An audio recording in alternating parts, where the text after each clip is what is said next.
नमस्कार साथियों, स्वागत है आपका दिनेश अकेडमी यूट्यूब चैनल में। तो साथियों, आज मैं आपके लिए लेके आया हूँ उत्तराखंड से संबंधित कुछ महत्वपूर्ण प्रश्न जो कि आगामी पेपर होने वाले हैं। तो आज की जो हमारी उत्तराखंड से संबंधित जो प्रश्न है तो वो है MCQs पार्ट 26, यानी कि 25 पार्ट जो है हम देख चुके हैं उसमें उत्तराखंड से संबंधित प्रश्नों को। तो देख लेते हैं आज के इस MCQs में कौन कौन से प्रश्न जो है उत्तराखंड से संबंधित रहने वाले हैं। आगामी फॉरेस्ट गार्ड, पुलिस कांस्टेबल, जो कि पटवारी, लेखपाल, पुलिस SI पेपर जो होने वाले हैं। तो शुरू कर लेते हैं। तो आज के MCQs में तो सबसे पहले है कि ग्रामों की व्यवस्था के लिए कमीण व सयाना की नियुक्ति की थी, यानी कि उत्तराखंड से संबंधित प्रश्न है। तो ये प्रश्न है कि कमीण व सयाना नामक जो है इसकी जो नियुक्ति की जाती थी तो वो किसके शासनकाल में जो है उत्तराखंड में किया गया था। तो ये जो किया गया था हमारा सुदर्शन शाह के शासनकाल में। तो इसका आंसर है सुदर्शन शाह। कमीण व सयाना की नियुक्ति किसके द्वारा की गई थी उत्तराखंड में? तो ये की थी सुदर्शन शाह के द्वारा, यानी कि सुदर्शन शाह जो है उत्तराखंड में जो है काफ़ी महत्वपूर्ण जो है राजा जो रहे थे। तो इनसे जो है काफ़ी प्रश्न जो है पूछे जाने लग गए हैं आजकल, जो भी आयोग है तो प्रश्न बनता है। तो ये है सुदर्शन शाह। तो उसके बाद देख लेते हैं कि सुदर्शन शाह की मृत्यु कब हुई थी, यानी कि जो सुदर्शन शाह थे तो इनकी मृत्यु कब हुई थी? तो ये हुई थी इनकी मृत्यु सन 1859 में। तो मृत्यु की अगर बात करें तो सुदर्शन शाह की जो मृत्यु हुई थी तो 1859 ईस्वी के उसमें। तो उसके बाद देख लेते हैं कि देवप्रयाग में जो है संस्कृत पाठशाला बनवाई थी, यानी कि जो उत्तराखंड में जो देवप्रयाग है तो यहाँ पर जो है किसने जो है संस्कृत पाठशाला बनवाई थी?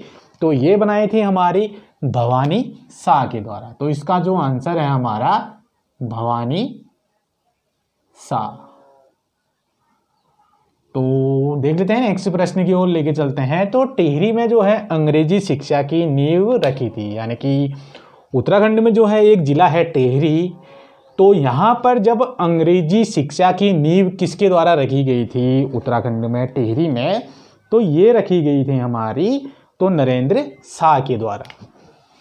तो इसका जो आंसर है हमारा नरेंद्र शाह। तो इससे पहले के प्रश्न को जो मैंने बताया था कि देवप्रयाग में जो है संस्कृत पाठशाला जो बनवाई थी तो ये बनाई थी भवानी शाह के द्वारा। अगर सन की बात करें तो अगर पूछेंगे तो ये है सन 1862। तो 1862 में जो है देवप्रयाग में जो है संस्कृत पाठशाला जो बनवाई थी भवानी शाह के द्वारा, तो सन 1862। तो उसके बाद जो नेक्स्ट प्रश्न था कि टिहरी में अंग्रेजी शिक्षा की नींव किसने रखी थी? तो वो थे हमारे नरेंद्र शाह के द्वारा। तो उसके बाद नेक्स्ट प्रश्न देख लेते हैं कि टिहरी में जो है सार्वजनिक पुस्तकालय की स्थापना किसने की थी? तो उत्तराखंड में जो है टिहरी में जो है सार्वजनिक पुस्तकालय की जो स्थापना की थी तो ये भी जो है हमारे नरेंद्र शाह के द्वारा जो है इसको बनवाया गया था।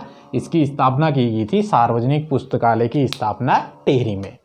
तो आप देख लेते हैं नेक्स्ट प्रश्न की ओर लेके चलते हैं कि अंग्रेजों ने जो है UK यानी कि उत्तराखंड में सर्वप्रथम भांग की खेती लगवाई थी, यानी कि जो उत्तराखंड है तो यहाँ पर जो है अंग्रेजों ने जो है सर्वप्रथम जो है भांग की खेती कहाँ पर लगवाई थी? तो इसका जो आंसर है हमारा तो वो है काशीपुर।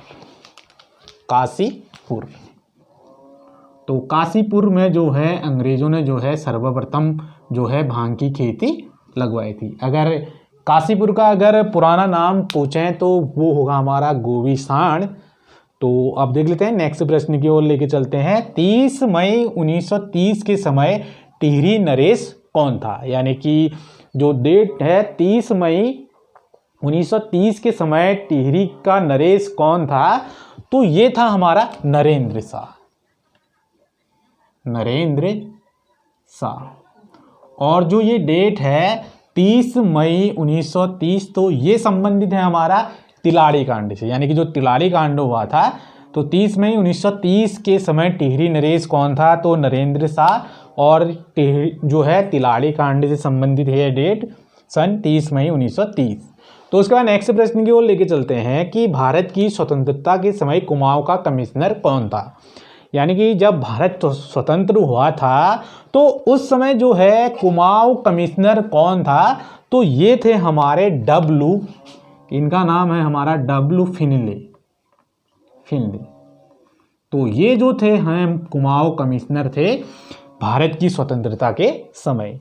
तो उसके बाद हम नेक्स्ट प्रश्न की ओर लेके चलते हैं। तो चंदकाल के समय जमीन के मालिक को बोला जाता था। यानी कि जब उत्तराखंड में चंदकाल जब चल रहा था तो इनका शासन था, तो इन्होंने कुछ पदों को जो नियुक्त किया गया था इनके द्वारा, तो इसमें जो है कि जमीन के मालिक को जो है क्या बोला जाता था, तो ये बोला जाता हमारा थातवान।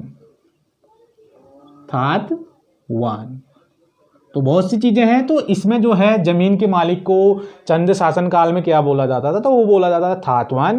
तो उसके बाद नेक्स्ट प्रश्न की ओर लेके चलते हैं।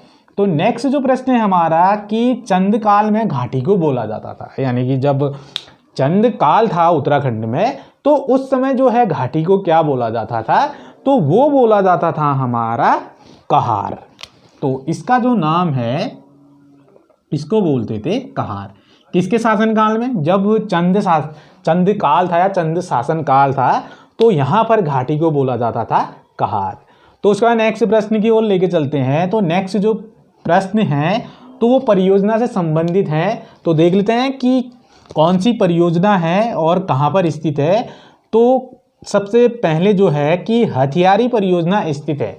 यानी कि उत्तराखंड में जो है हथियारी परियोजना कहाँ पर स्थित है, तो ये जो स्थित है हमारा देहरादून। और किस नदी पर जो है हथियारी परियोजना बनाई गई है, तो ये जो है हमारी, अगर नदी की बात करें तो ये है यमुना नदी पर जो है इस परियोजना को बनाया गया है। कौन सी परियोजना है, हथियारी परियोजना स्थित है देहरादून में। कौन सी नदी के उसमें बनाई गई है, यमुना नदी। तो ऐसे ही एक और परियोजना जो है डगरानी परियोजना। यानी कि दूसरी जो परियोजना है इसका नाम तो ये है डगरानी परियोजना। तो ये भी जो है देहरादून में स्थित है। और नदी की बात करें तो इसको भी जो है यमुना नदी पे बनाया गया है डगरानी परियोजना को। तो नेक्स्ट प्रश्न देख लेते हैं, नेक्स्ट परियोजना कौन सी है, तो सालाकोट परियोजना स्थित है। तो सालाकोट नहीं, ये है झालाकोट। यानी कि इसको जो है झालाकोट जो परियोजना स्थित कहाँ पर है उत्तराखंड में, तो ये स्थित है हमारा टिहरी जिले में। तो कहाँ पर स्थित है, टिहरी जिले में। तो ये है झालाकोट परियोजना। अगर नदी की बात करें तो कौन सी नदी पर जो है इसको बनाया गया है, तो ये बनाया गया है धर्मगंगा नदी पर जो है इस परियोजना को बनाया गया है झालाकोट परियोजना, जो कि स्थित है कहाँ पर, टिहरी जिले में। और किस नदी पर है, तो ये है धर्मगंगा नदी पर। तो उसके बाद नेक्स्ट प्रश्न देख लेते हैं कि वानला परियोजना स्थित है। तो वानला परियोजना उत्तराखंड में कहाँ पर स्थित है, तो वानला परियोजना जो स्थित है हमारी चमोली जिले में। चमोली जिले के अंतर्गत स्थित है हमारी कौन सी परियोजना, वानला परियोजना। अगर नदी की बात करें तो किस नदी पर इसको बनवाया गया है, तो ये बनवाया गया है हमारा नंदागिनी। तो नंदागिनी नदी पर जो है कौन सी परियोजना है, तो वानला परियोजना। और कौन से जिले के अंतर्गत है, तो उत्तराखंड में जो है चमोली जिले के अंतर्गत। तो ये थे जो है उत्तराखंड से संबंधित MCQs पार्ट 26। इस पे जो है प्रश्नों को जो मैं आज लेके आया था इस MCQs में। तो यदि वीडियो कैसी लगी है तो इस पर अपना लाइक और कमेंट अवश्य करें। साथ ही अगर किसी प्रश्न पे अगर कोई डाउट है तो उस पर भी जो है आप कमेंट बॉक्स में कमेंट कर सकते हैं। तो यदि चैनल पे पहली बार जुड़े हैं तो चैनल को अगर सब्सक्राइब नहीं किया है तो चैनल को सब्सक्राइब करना ना भूलें। साथ में जो बेल आइकन घंटी प्रेस के निशान का बटन भी आप दबाइए, जिससे कि जो भी नोटिफिकेशन अपलोड होते रहे दिनेश एकेडमी में, तो उसकी नोटिफिकेशन जो है आप तक पहुंचते रहे समय समय पर। और वीडियो को जो है अधिक से अधिक शेयर भी करते रहिए साथियों। तो फिर मिलेंगे आपसे नेक्स्ट वीडियो में। तो तब तक के लिए साथियों नमस्कार, जय हिंद।